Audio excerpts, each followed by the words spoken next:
All right, I got the Liquid Force Unity here. This is the Unity AERO core, which is a little bit different than your standard Unity. What you're gonna notice on this board first and foremost, that it is significantly lighter than your standard Unity.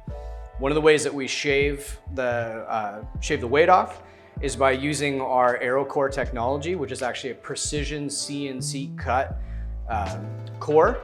And then the other thing that we do, specifically on the Unity, is we make this SpaceFrame. So we remove as much material around this board as we absolutely can to make it as thin and light as possible. And by removing the material specifically in the tip and the tail, it's gonna make this board spin a lot faster because you're gonna lighten the swing weight on it.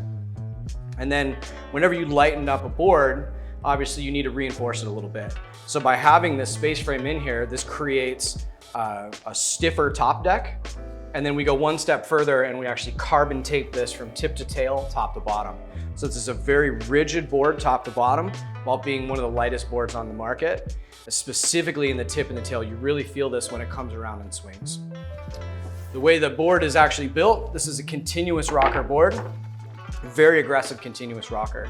So you're gonna find that this board not only pops up, but it tends to project itself out a little bit further in the wake too, which is gonna help you go really, really big. When you go really big like that and you land in the flats, you're gonna want a board that lands soft.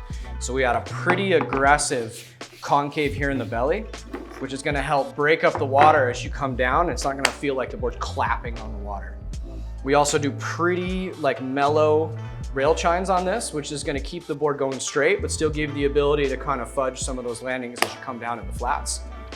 And then we have very aggressive, very thin, kind of catch-free fins on here, which are moved in off the tail just a little bit. So it's gonna provide a ton of speed and a ton of drive up the wake, but then you're gonna be able to release just a little bit early because you have just a little bit of material between the fins and the tail of the board, which is gonna help this thing really release and spin early off the wake.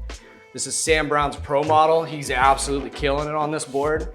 It's one of my favorite graphics for this year, and I just love this board all the way around. Check it out at your local pro shop or check it out at liquidforce.com.